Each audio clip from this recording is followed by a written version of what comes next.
Bapak Ibu, kemarin kita telah dengar khotbah Jumat Agung. Ya, hari ini Paskah. Jadi sebenarnya Paskah itu peristiwa bukan hanya Jumat Agung sampai dengan Minggu itu sebenarnya disebut Paskah. Ya, kita nggak bisa memisahkan antara kematian dan kebangkitan. Kalau cuma Tuhan mati dan nggak bangkit percuma. Ya, banyak orang mati bangkit habis itu mati lagi. Tapi satu-satunya di dunia ini yang mati bangkit dan gak mati-mati lagi cuma Yesus. Lazarus dibangkitkan, tapi habis itu dia mati, ya betul kan?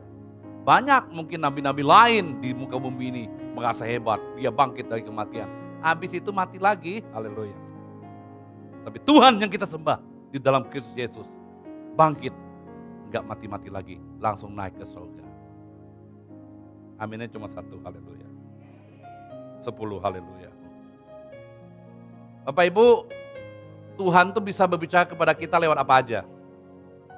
Untuk menyadarkan Petrus, Tuhan bicara lewat ayam. Tuhan bilang gini, lu jangan sosok hebat Petrus. Sebelum ayam berkokok, kamu udah nyangkal gue 3 kali.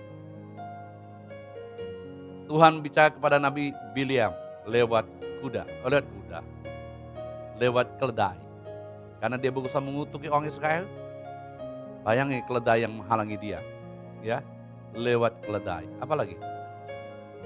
Petrus dengan murid-murid untuk membayar pajak. Tuhan bilang, pancing tuh ikan, dari mulut ikan, buang 4 koin. Hebat nggak? Oh, itu dahsyat tuh, kayak main iseng-iseng aja, ya lucu kan? Pancing angkat, dapat koin di sana, haleluya. Jadi hari ini kalau Anda kurang uang, tolong mancing di kali sebelah, haleluya ya. Pancing di sana. Bung Loki, nanti ada 10.000 dua, haleluya. 1 buat kamu dan 1 buat saya. Tuhan bicara lewat apa lagi? Banyak di Alkitab. Nah hari ini mungkin kita akan nonton film, mungkin Tuhan bicara kepada kita lewat film ini. Ya, tangkap dengan hatimu. Anda rasanya terjamah, saya waktu nonton terjamah juga. Saya mau khotbah apa Tuhan, lagi mencari ya. Aduh sampai semalaman gak kemana-mana gitu.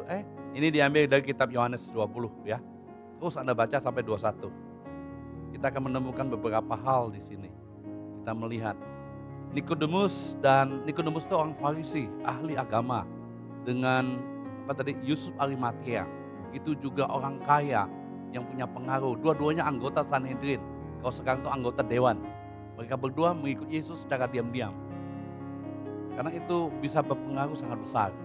Dan mereka dengan kekuasaannya, dengan pengaruhnya, mereka minta mayat Yesus diturunkan. Dan mereka duanya mempersiapkan dan dibawa dikubur. Dikubur di mana dia? Dikuburkan siapa?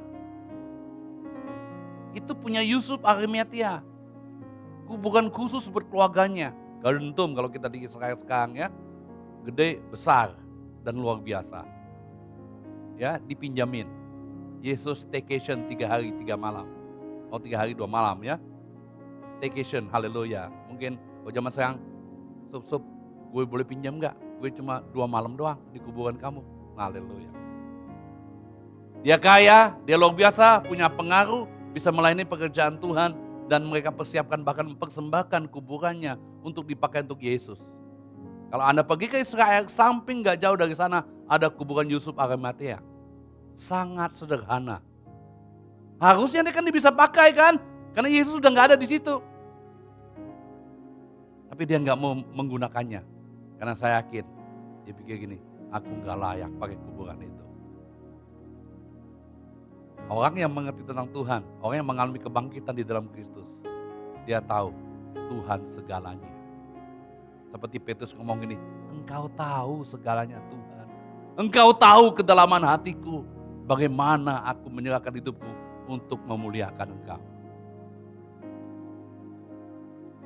Kita belajar dari cerita ini, dari kisah ini. Ya. Pergi pertama kali itu Maria. Maria siapa namanya? Maria Magdalena. Memang hebat ya, ibu-ibu itu gak mau kalah loh. Di mana-mana ibu-ibu itu selalu duluan. Saya kasih tahu. Dia FOMO ya. Gak mau kalah dengan lain. Dia langsung pagi-pagi datang ke kuburan itu. Haleluya. Waktu Yesus disalib, cuma ada 1 ibu juga di depannya. Petrus yang hebat, Yohanes, siapapun, semua meninggalkan Yesus. Cuma Yesus sama wanita itu. Ada satu namanya kepala tentara Longinus ya. Itu di Alkitab nggak ditulis nama Longinus, tapi kalau di kitab-kitab yang lain, kitab-kitab orang Israel ditulis nama orang itu Longinus yang nusuk lambung itu, ya. Di kitab Talmud, ya. Kitab-kitab Israel itu dikisahkan nama Longinus. Dia itu sebenarnya matanya agak rabun, tapi waktu dia tusuk keluar air dan darah, itu tiba-tiba dia matanya sembuh. Menurut catatan itu. Dan Longinus ini akhirnya jadi penginjil. Dan menginjil di Kapadokia, daerah Turki dan sekitarnya. Dan dia disiksa, ditangkap oleh kerajaan Romawi karena dianggap memberontak. Tapi dia tidak pernah menyangkal Yesus. Karena dia telah mengalami kuasa kebangkitan Tuhan. Untuk Anda bertahan, untuk Anda tetap kuat, untuk Anda mengalami hal yang luar biasa dari Tuhan, harus ada kuasa kebangkitan itu dalam dirimu dan diri saya. Kalau enggak, kita sangat gampang menyerah. Anda perhatikan Maria. Ya, Maria datang di kuburan. Dia enggak masuk di kuburan. Dia berasumsi Yesus diambil orang. Dia kasih tahu murid-muridnya. Dia datang lagi. Dia enggak masuk. Dia lihat malaikat, siapa ngambil mayat guruku. Yesus ada di situ. Dia enggak kenal dengan Yesus. Dia pikir itu penjaga taman. Bapak Ibu, selama Anda tidak mengalami kedalaman bersama Tuhan, kalau Anda enggak berani sungguh-sungguh dengan Tuhan all out, Anda tidak pernah mengalami namanya kasih Tuhan yang sempurna dalam hidup kita. Kita cuma bisa berasumsi, kita hanya bisa ngomong-ngomong di luar, kita hanya bisa gosip sama dengan Maria. Padahal dia enggak masuk ke dalam, dia cuma ada di luar. Dia berasumsi Yesus yang ambil orang. Dia berasumsi bahwa Yesus penjaga taman. Dia tanya kepada malaikat, kamu yang ambil ya? Bapak Ibu, sadar gak kita sebagai orang percaya, sering kita seperti itu. Karena kita gak masuk di dalamnya. Tanggung, Bapak Ibu, Anda udah percaya Tuhan sekian tahun. Ya, mengapa Anda gak lebih lagi seperti itu berkata, engkau tahu Tuhan, aku ini mengasihimu. Segalanya telah aku tinggalkan, keluargaku. Yesus kan ngomong waktu mereka mau ikut, lo mau ikut gue? Gue gak punya tempat loh untuk meletakkan kepalaku. Gue nggak punya tempat untuk tidur nyaman. Kamu mau ikut saya? Yesus ngomong gak ada jalan lain. Aku mengikut engkau. Bagaimana dengan kita hari ini? Seperti Maria Magdalena? Atau kita sama seperti murid-murid, kembali ke pekerjaan yang lama, jadi nelayan. Yesus ngomong, ngoyong dah, Yesus udah mati. Kita kerja lagi lah, nelayan lagi lah. 7 orang kan, Alkitab memang kalau Anda baca memang 7 orang. Oke, kami ikut kamu deh Petrus. Mereka mulai nelayan kembali, hidup di kehidupan yang lama. Bapak Ibu, sering kita sebagai orang percaya, waktu kita minta pertolongan kepada Tuhan, untuk minta kita dipulihkan, dilaut oleh Tuhan, tapi kita nggak ngalami, akhirnya kita mengabaikan Tuhan, kita pikir Tuhan nggak ada, kita kembali kepada hal-hal yang lama yang kita lakukan. Untung Tuhan itu baik ya, betul nggak? Dia tetap mengasihi kita apa adanya. Sekalipun kita bimbang, kita ragu, gak percaya, dia tetap mendatangi kita untuk meneguhkan dan menguatkan kita kembali bahwa aku ini benar-benar Tuhanmu. Dia datang,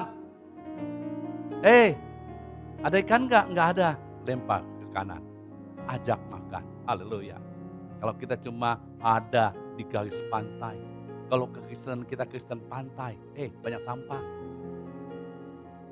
Airnya cuma semata kaki, pasir, kotor. Kita harus berani dalam bersama dengan Tuhan. Tuhan mau ngajak Anda kemana, Anda harus ikutin dia. Haleluya. Amin.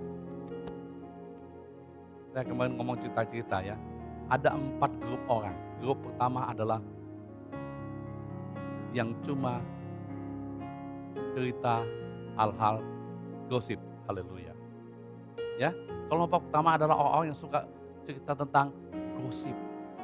Lu tahu nggak? Lu tahu nggak? Lu tahu nggak? Ada yang mati di mall, lu tahu nggak? Lu tahu nggak? Lu tahu nggak? Lu tahu nggak gitu? Cuma cerita tentang gosip-gosip. Kelompok kedua adalah orang cerita tentang kejadian-kejadian. Lu Lo tau nggak ini ada tabrakan, lo tau nggak di sana ada gempa, lo tau nggak di sini gini.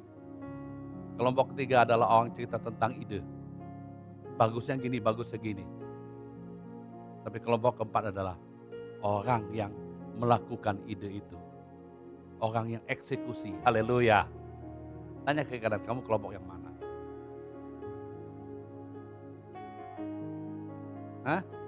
Kelompok gosip, kelompok peristiwa, kelompok ide, atau kelompok eksekutor yang melakukan ide-ide yang kita buat. Bapak Ibu, waktu Yesus datangi semua mereka, Thomas yang bimbang, yang ragu, waktu Tuhan ngomong, ini aku Thomas, pegang, lihat. Di ayat lain kan dikasih makan roti dan ikan asin kan? Ternyata kedugaan Tuhan, bukan ikan asin ya, ikan goreng. Ikan bakar gitu sebenarnya, bahasa aslinya ya. Ya, pegang Thomas, lihat. Karena Tuhan tahu, mereka kalau ditinggalkan, Yesus langsung naik, mereka habis. Tuhan datang untuk meneguhkan dan menguatkan mereka kembali. Kan di ayat lain terakhir, untuk menyatakan bahwa Yesuslah Mesias, anak Allah. Dan karena imanmu, engkau memperoleh hidup. Yohanes 21 tadi ya, akhir itu ngomong gitu. Tuhan ingin meneguhkan, menguatkan Thomas. Anda tahu Thomas akhirnya jadi pemberita Injil. Dia menginjil ke India. Di kota Chennai itu ada makamnya Thomas. Thomas itu mati jadi martir. Dia mati di panah waktu dia lagi sedang berdoa. Diam semua, tenang. Anda kalau doa di sini gak dipanah. Ya tenang ya, kalau di India dia dipanah. Mati lagi berdoa. Tragis ya. Itu kalau orang gosip, itu jadi lagi tuh. Tuh kan pendeta, mati di panah loh. Aneh kan? Betul gak? Kalau kelompok gosip gitu gak? Saya kasih tahu, soal matinya kita gak pernah tahu. Amin? Cara mati orang, kita juga gak pernah tahu.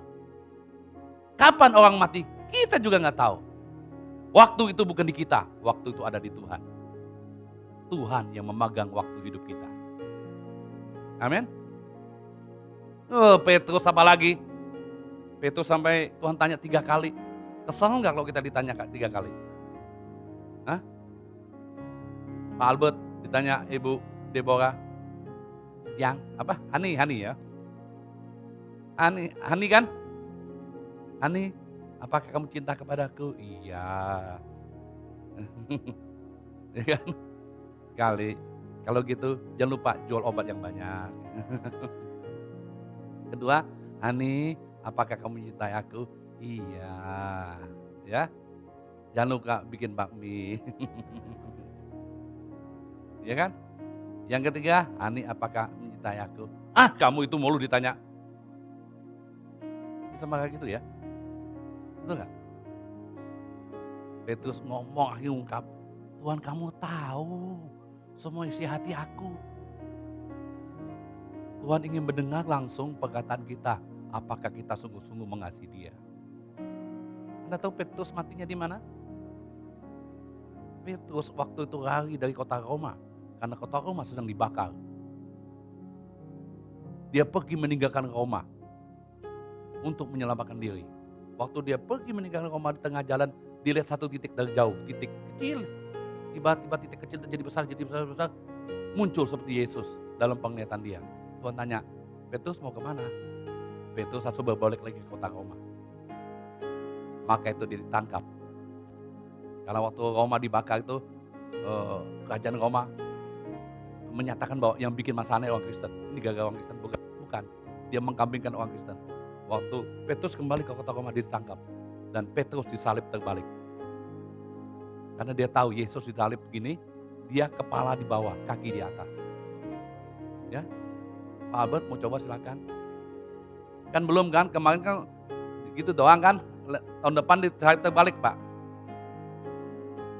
Itu lebih bahaya loh, betul nggak? Darah kita ke bawah kan, sesak loh. Tuhan mendatangi murid-murid untuk menguatkan mereka. Seberat apapun yang kau hadapi dalam hidupmu, kematian tidak bisa mengalahkan Anda. Dan aku bangkit mengalahkan maut. Maut itu kematian. Bagi orang Kristen, kematian bukan menakutkan. Kematian itu seperti ciluk bah. Ciluk bah, kita dikekal lagi. Berubah. Ya, dari duniawi kepada surgawi. Ya, siapa yang mau pulang duluan? Yakin kan masuk surga? Siapa yang pulang duluan?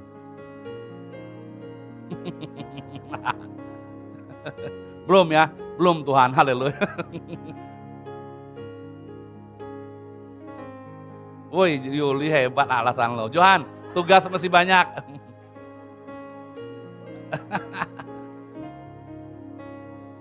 Karena ada lihat kuasa kebangkitan Tuhan tuh keren loh. Bagaimana Anda tahu kuasa kebangkitan itu tinggal dalam hidup kita? Bagaimana Anda tahu kuasa kebangkitan itu tinggal dalam kita? Yang pertama, Anda punya roh itu berkobar-kobar.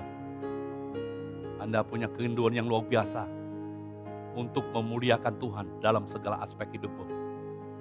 Di pekerjaanmu, di bisnismu, di usahamu, di apapun yang kau lakukan, di dalamnya ada untuk kemuliaan Tuhan. Makanya Daud berkata, aku akan diam di rumah Tuhan seumur hidupku, menikmati kemurahannya dan menikmati baitnya yang kudus. Karena cinta rumahmu menghanguskan aku. Mungkin hari ini teman-temanmu minggu seperti ini saya ngomong kemarin, dia pergi sana sini, betul gak? Jalan sana sini. Fotonya tersebar di Facebook, Instagram, haleluya. Foto di gunung, foto di lembah, foto di laut, foto di speedboat, di kapal, dimanapun. Hah? Kamu ibadah. Betul gak? Kayaknya lebih berbahagia dari kita. Saya kasih tahu, lebih baik di rumah Tuhan. Menikmati Tuhan, menikmati kemurahannya daripada 1000 di tempat lain. Mungkin kelihatan biasa, kelihatan konyol. Bahkan Anda rela melayani sampai malam, sampai pagi. Waduh. Tapi kalau hatimu penuh dengan cinta Tuhan, itu membuat kerinduanmu, rohmu berkobar-kobar. Seperti Yeskiel berkata, dalam tulang-tulangmu api itu terus menyala. Engkau enggak mau lakukan apa-apa, ternyata engkau harus lakukan. Karena Tuhan membuat hatimu berkobar-kobar untuk cinta kepadanya. Kita enggak bisa jadi penonton seperti kayak Magdalena. Orang Kristen kebanyakan gereja menonton, ibadah. Lihat pengkhotbahnya gimana. Ngangkat enggak? Bagaimana saya ngomong kemarin, menggigit enggak? Haleluya kan? Yang gua khotbah menggigit enggak? Menggigit, gue tuh gigit satu-satu nanti, haleluya. Hah? Kita cuma nonton. Jangan pedulikan kalau kiri kananmu enggak nyembah Tuhan. Yang penting kamu menyembah Tuhan. Ya, all out, semuanya. Mau nangis, mau berteriak. Karena kita harus mengalami Tuhan. Kalau Anda mengalami Tuhan, Anda akan dipuaskan. Dan Tuhan akan disukakan.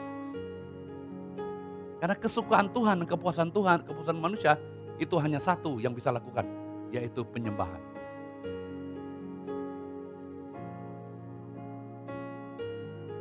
Nonton cuma, haleluya. Gitu ya, nonton orang nyanyi, nonton orang musik. Panggung ini bukan tempat kita show, saya show, khotbah gitu ya. Atau show musik untuk orang lihat entertain, enggak. Mau pengkhotbah, mau nyanyi, main musik, apapun, semua kita datang untuk menyembah Dia. Maka itu saya ngomong orang yang melayani penyembahan di gereja itu hati-hati loh. Karena Anda mengambil alih tempatnya Lucifer. Lucifer itu yang maunya disembah. Tapi hari ini sok-soknya kamu menyembah Bapa di sorga dengan segala apa yang kita punya. Ya, Lucifer memang lu jangan main-main lah. Kalau enggak penuh roh hidup dengan Tuhan, dengan anugerah Tuhan, jadi bulan-bulanan Lucifer loh, haleluya. Maaf kan, Anda cek sendiri banyak, kadang-kadang orang yang main musik itu banyak kejatuhan-kejatuhan. Seperti Lucifer, hati-hati. Karena kamu mengambil perannya dia. Tapi kita hari ini, dengan suaramu yang jelek, yang fals, yang gak enak dengar, tetaplah menyembah Tuhan. Benar kan? Tuhan gak tertarik dengan Lucifer malaikat. Suara dia bagus. Waktu dia memberontak dilempar ke bumi. Nggak ada waktu untuk bertobat. Tapi Anda seorang yang jelek, yang fales, yang ngaco. Tuhan bilang ini yang aku mau. Karena lahir dari hati yang menyembah. Lahir dari hati yang tulus. Ya kan? Malaikat nggak ditebus, Anda ditebus. Anda berdosa, Anda bersalah, Tuhan cari. Haleluya. Mana nih Pak Eko? Haleluya. Mana nih Hendra? Dia cari. Ya, Lucifer nggak bisa manggil Tuhan kita Bapak, tapi Anda dan saya panggil Bapak. Haleluya. Kebangkitan itu menyatakan kuasa Tuhan dalam hidup kita. Kita pasti punya api yang menyala-nyala, punya kerinduan untuk memuliakan Dia. Tanam dalam dirimu.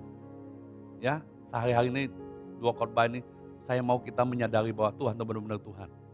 Orang boleh ngomong apa saja ya tentang Yesus. Orang boleh berdebat apa saja di YouTube. Jangan pedulikan. Bagian kita datang kepada Tuhan dan menyembah Dia. Orang mau ngomong negatif baik ini, nggak usah bela Tuhan. Tuhan nggak usah dibela, haleluya. Kita nggak sepintar yang kita bayangkan. Sekalipun kita punya banyak ilmu mungkin. Kita ingin berdebat. Ya, Tuhan tiup aja kita udah nggak tahu kemana. Udah. Betul nggak? Dikebas gini aja, beres udah. Halo? Tuhan ngomong sama Petrus. Yesus tadi ngomong sama Petrus. Petrus, kalau kamu masih muda, kamu ini so hebat, so pintar. Kamu mau kemana aja kamu pergi. Ya. Apalagi ada duit. Diskotik sampai tengah malam, pulang pagi. Gitu ya. Kemana aja lu pergi. Tapi setelah kamu tua, kamu akan ditangkap dan kamu akan dibogol. Tuhan ingin menyatakan bahwa Petrus matinya kayak gitu, ya, aniaya maksudnya. Kita juga sama. Waktu kita kan masih muda, kerja itu, waduh ya, yang pernah muda, sorry yang belum pernah muda ya. Ya, betul nggak? Waktu kita muda kita lupakan kerja. Walaupun kita udah anak Tuhan, kerja aja mau cari duit, haleluya. Tuhan ingin menyatakan bahwa sebenarnya waktu kamu muda, waktumu itu harus diserahkan kepada Tuhan. Anak-anak muda, kita yang masih punya waktu hari ini, waktu hidupmu hari ini, persembahkan kepada Tuhan. Ya, D.L. Moody satu kali ngomong sama temannya, hari ini saya memenangkan 2 jiwa, 2,5 jiwa. Teman ngomong, oh maksud lu 2 dewasa, 1 anak-anak. Bukan. 2 anak-anak, 1 dewasa. Mengapa gitu? Karena yang orang dewasa itu setengah hidupnya telah dihabiskan buat setan. Setengah hidupnya udah dihabiskan buat dunia, buat setan, buat ngaco-ngaco. Tapi kalau Anda memenangkan anak dari kecil, seluruh hidupnya dipersembahkan buat Tuhan. Amin. Petrus kan kepo. Guru tuh ditunjukin Yohanes. Ini orang gimana, Guru? Kan lu ngomong gue mati cara gini, kalau dia nih mati gimana? Petrus lu kepo banget ya. Kalau dia gue gak izinkan mati, lu mau ngapa? Bagian kamu ikut aku. Haleluya. Kenapa kita kepo dengan orang lain?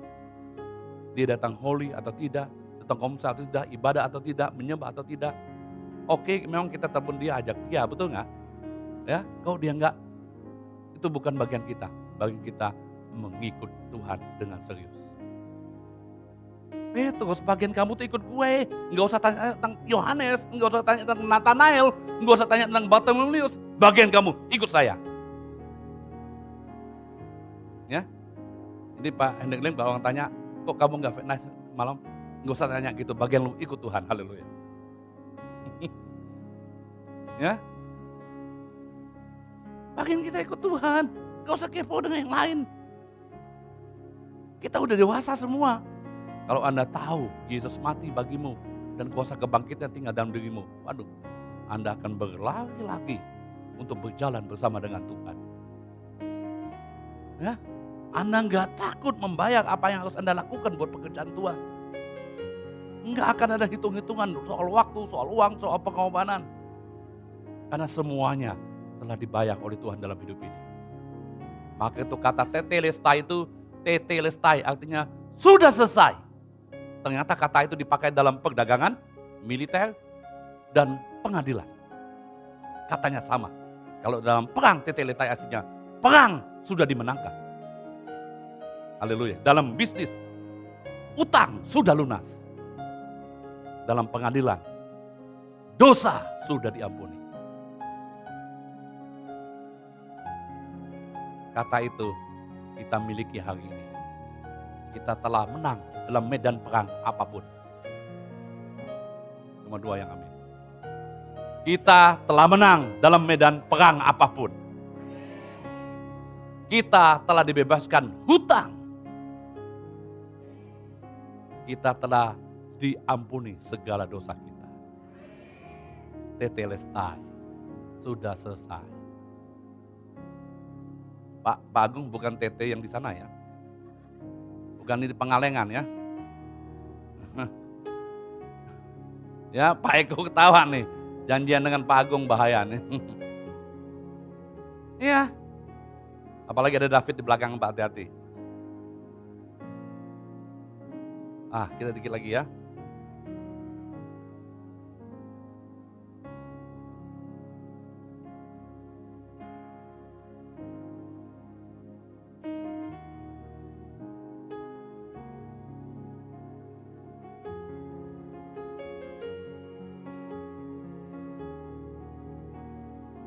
Bapak Ibu renungin ya tentang Tuhan yang telah bangkit bagi kita ini. Dia mengalahkan maut, mengalahkan segalanya. Membuat kita punya pengharapan dan masa depan. Mungkin hari ini situasi banyak hal yang kita hadapi. Kita dengar banyak hal yang gak baik. Ya, it's okay, kita akan mengalami. Tapi Tuhan itu mengadakan pembedaan dengan orang yang percaya dan hidup di dalamnya. Sekali lagi, Tuhan akan mengadakan pembedaan bagi orang benar yang hidup padanya dengan sungguh-sungguh. Oke, orang mengalami goncangan-goncangan, kita juga mengalami. Tapi dengan caranya Tuhan menolong kita. Satu kali Samaria kelaparan, ingat itu? Kisah di Nabi Elia. Negara itu kelaparan, sampai orang makan anaknya, undi, makan anak. Yuk kita taruhan anak kamu atau anak saya yang dimakan. Ibu itu kalah. Akhirnya mau makan ibu anak dia nggak mau, ngadu kepada raja. Elia bernubuat, besok pagi-pagi harga beras jadi turun, kepala kuda jadi turun. Apa tuh? Kaptai merpati jadi turun, semua jadi murah. Tapi pengawal di gerbang ngomong bilang, nggak mungkin itu terjadi satu hari. Elia ngomong ini, kamu cuma melihat dan kamu mati diinjak-injak. Apa gitu? Ternyata ada kelompok orang kusta. Ya, orang kusta itu tidak boleh mendekati gerbang kota karena mereka harus najis, dipisahkan dari tempat yang lain. Dia ngomong gini, kita kalau di sini mati, kalau di luar mati. Ayo kita nyebrang ya, kita lihat tuh orang Amalek dan musuh-musuh kita di seberang. Anda tahu mereka melangkah ke sana. Waktu mereka melangkah ke sana mereka kaget. Karena semua musuh itu tunggang langgang meninggalkan kemahnya, meninggalkan semua makanannya, dan orang-orang kusta ngambil semua menjaranya. Tadinya mereka mau ambil sendiri, tiba-tiba kawan ngomong, jangan gini loh, kalau kita ketahuan raja, kita mati. Kita harus lapor ke istana. Mereka lapor ke istana. Tadi raja nggak percaya juga, utus kuda. Tapi akhirnya mereka percaya. Tanpa melakukan peperangan, Tuhan memberi kemenangan kepada orang Israel. Nah, kita ngomong ini, kamu tetap berdiri di tempatmu. Lihatlah bagaimana aku memberi kemenangan kepadamu. Haleluya. Enggak usah banyak-banyak. Tuhan itu satu malaikat mengalahkan 185.000 orang. Halo? Satu aja malaikat. Enggak usah banyak-banyak. 185.000 orang dikalahkan. Tetaplah berdiri di tempatmu. Lihatlah bagaimana aku memberi kemenangan kepadamu. Artinya gini, tetap beriman, tetap percaya, tetap mempercayai Tuhan. Tuhan akan melakukan perkara-perkara besar dalam hidupmu. Kuasanya tinggal padamu dalam kemenangan ini. Kau akan pergi berdoa buat orang sakit, buat orang yang lemah, buat orang yang kekurangan. Tangan yang kau pakai, tangan yang penuh dengan pengurapan. Tuhan memberkati.